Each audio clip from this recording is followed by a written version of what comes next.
శేఖర్ గారు చెప్పండి, పవన్ కళ్యాణ్ గారు మొన్నెవరో ఆయనెవరో సినిమా డైరెక్టర్ అంటే ఆయన ఏదో పిచ్చిగా మాట్లాడటం, మళ్ళీ ఇన్ని జరిగిన తర్వాత కూడా పృథ్వీ ఏంది పవన్ కళ్యాణ్ గారి అప్పుడేమో అసలు ఎవరు వెళ్ళటం కూడా కరెక్ట్ కాదని అప్పుడు అన్నారు. ఇప్పుడు మా దగ్గరికి వచ్చి సాగిలు పడాలి, మోకరిల్లాలన్నట్టు మాట్లాడడం ఏమిటి? ఆయనది భయమా, బెదిరింపడానికి ఒక అల్లు అరవింద్ గారు భయపడ్డా లేకపోతే ఆయన నిజాయితీగా మాట్లాడా? ఈ ఓవరాల్గా మీ అల్లు అరవింద్ గారు దుస్సాహసం అనే మాట మాట్లాడారు సార్. నిజం సార్, పాపం ఆయన మనసులోంచి వచ్చిన మాట, ఎవరు బెదిరించిన మాట కాదు సార్ అది. అంతేనా? ఎందుకంటే సార్ పాపం సార్, ఏదైతే స్నేహితుడి కోసం అల్లు అరవింద్ గారి కొడుకు ఎలక్షన్ లో ప్రచారాన్ని కొలితే వెంటాడి వేధించి ఆయన ఆ కుటుంబాన్ని ఎంత వేదనకు గురి చేశారు. ఎందుకు వచ్చింది? పవన్ కళ్యాణ్ అనే వ్యక్తి ఒక సైకోపాథిక్ మెంటాలిటీ ఉన్నటువంటి వ్యక్తి. ఆయన జెండా కూలీలు చూస్తే ఇంకా సైకోపాథటిక్ ఉన్న వాళ్ళతో పెట్టుకుని ఎందుకు అనవసరాలు బాబు, నేనే తట్టుకోలేకపోయాను, నా కొడుకే ఇంత ఇబ్బంది పడిపోయారు, మీరు మాత్రం ఇంత దుస్సాహసానికి పాల్పడతారా అని చెప్పి చెప్పకనే చెప్పారు సార్ ఆయన. వాళ్ళ యొక్క సైకోయిజం ఎలా ఉంటుంది, వాళ్ళ శాడిజం ఎలా ఉంటుంది అని చెప్పి చెప్పకనే చెప్పారు సార్ ఆయన. సార్ నేను అడుగుతున్నాను సార్, అసలు పవన్ కళ్యాణ్ గారికి సినీ ఇండస్ట్రీతో ఏం పని? ఎందుకు లెటర్ రాశారు?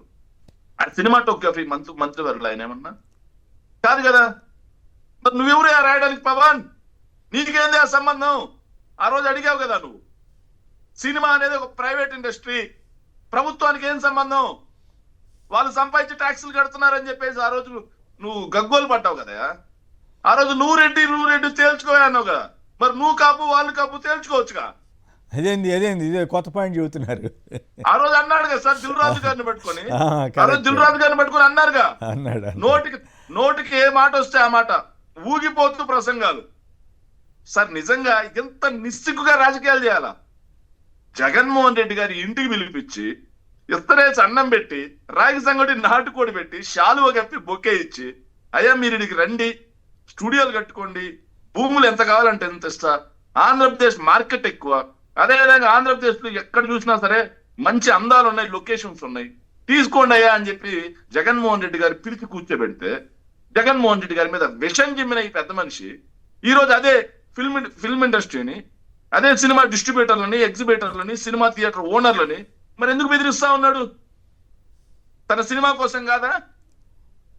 నువ్వు సినిమాటోగ్రఫీ మంత్రివర్యులు కాదు, మరి నీకేం సంబంధం పవన్?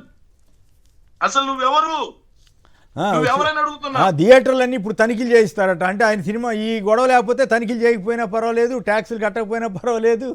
ఏందో లీజుదారుల ఆదాయం కూడా ఆదాయం తగ్గట్టు పన్ను వస్తుందో లేదో ఇప్పుడు చూస్తారంట. అదేం విచిత్రంగా ఉంది సార్. అది కాదు, అదే జగన్మోహన్ రెడ్డి గారు ఆ మాట చెప్పండి, థియేటర్లు క్లీన్ గా ఉండాలి, అధిక ధరలకు అమ్మడానికి లేదు. జగన్మోహన్ రెడ్డి గారు నిర్ణయం తీసుకుంటే పిచ్చి పట్టిన వాళ్ళ అరిచేవాడు సార్.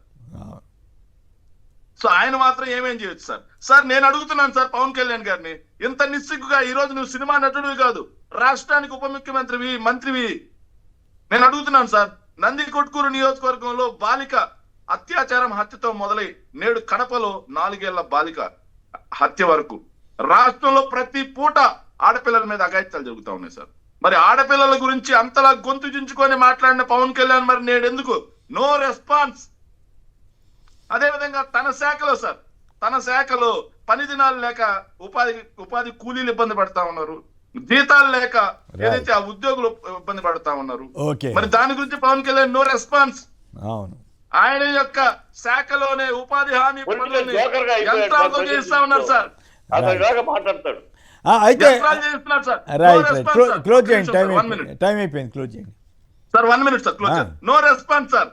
అదే విధంగా సనాతని పేరు చెప్పుకుంటే తిరుపతిలో ఇన్ని అపచారాలు జరుగుతున్నా నో రెస్పాన్స్. సింహాచలంలో చెప్తా పోతే చాలా అవుద్దబ్బా. కానీ నేడు సినిమా కోసం మాత్రం రెస్పాన్స్ సార్. మరి నువ్వు సినిమాల కోసం రాజకీయాల్లోకి వచ్చి సినిమాల కోసం రాజకీయాలు చేస్తున్నావు, ప్రజల కోసం రాజకీయాలు చేస్తా ఉన్నావా? Right, okay. ఫైనల్ గా చిట్టిబాబు గారు, నాకు డౌట్, తెలుగుదేశం వాళ్ళు ఎవరు ఈయనకి మద్దతు ఇచ్చినట్లేరు. ఈయన ఫెయిల్ అయితేనే బెటర్, మనం చెప్పినట్టు పడి ఉంటాడనే ఫీలింగ్ ఏమైనా ఉంటుందా? ఎలాగూ పవన్ కళ్యాణ్ బీజేపీకి లైన్ వేసుకుంటున్నాడు, అట్లా వెళ్ళి ఏదో ఒక అవకాశం వస్తే పక్కగా పెట్టేస్తాం, ఎందుకంటే అప్పుడు కానీ లోకేష్ లైన్ క్లియర్ కాదు. So, సో ఇక్కడ బదనాం అవ్వాలి, అల్లరి కావాలని ఎంకరేజ్ చేయడం, ఇండైరెక్ట్ గా ఎంకరేజ్ చేసి పంపిస్తున్నారు. అందుకని ఈ నోటి వల్ల మా నాటికి ఆవేశం ఎక్కువ ఆలోచన పంపిస్తున్నా, ఏదైనా బాగా ఇస్తున్నారు అంతే. రైట్, అంతేనా శేఖర్ గారు? తెలుగుదేశం వాళ్ళు కూడా ఈయన ఫెయిల్యూరే కోరుకుంటున్నట్లా? సంక్షిప్తంగా ఒక మాటలో చెప్పండి. ఖచ్చితంగా సార్, తెలుగుదేశం పార్టీ పవన్ కళ్యాణ్ గారి గ్రాఫ్ తగ్గాలని కోరుకుంటారు కానీ పెరగాలని ఎందుకు కోరుకుంటారు సార్? గ్రాఫ్ తగ్గితేనే మా కాంపౌండ్ లో ఉంటాడు, గ్రాఫ్ తగ్గితేనే మేము చెప్పినట్టు వింటాడు. ఈ గ్రాఫ్ తగ్గితేనే లోకేష్ పెరుగుతాడు, లేకపోతే లోకేష్ పెరుగుతాడు. అది లెక్క. రైట్, ఏదేమైనా సార్ ఆఖరికి సార్ చివరికి ఒక మాట సార్, ఆఖరికి సార్ ఎంత నీచమంట సార్, సొంత నియోజకవర్గంలో దళితులను సంఘ బహిష్కరణ చేస్తే దాని గురించి పవన్ కళ్యాణ్ గారు ఎక్కడ మాట్లాడుతారు? ఓన్లీ వాళ్ళకి లేని బాధ మీకెందుకు కానీ పిఠాపురం వాళ్ళు ఎవరు బాధపడలేదు కదా. రాజకీయ నాయకుడు పిఠాపురం వాళ్ళు బాధపడితే అడగాలి కదా. రైట్, కాదుగా. మళ్ళీ మొన్న ఈ మధ్య ఎవరో ఇంకో డైరెక్టర్ ఎవరో పిచ్చివాడు ఆగాడని వచ్చింది. పౌడుకుంటే పౌడుకో, కానీ వేరే వాళ్ళని దూషించి రాజకీయాలు ఎందుకు? ఈ సినిమాల గోల, ఈ భైరవం ఏదో చెప్తా ఉన్నారు. అనవసరంగా వాళ్ళకి విమర్శలు తెచ్చుకోవడం ఎందుకు? అట్లాంటివి మానుకుంటే మంచిది. రైట్, త్రిపుర రైట్, త్రిపుర మనమేం బాయ్కాట్ చేయాలి, ఇండస్ట్రీ దెబ్బతినాలని మనం కోరుకోకూడదు. బట్ అనవసరంగా వాళ్ళు పిచ్చివాడు వాగి దెబ్బతింటున్నారనేదే మన పాయింట్.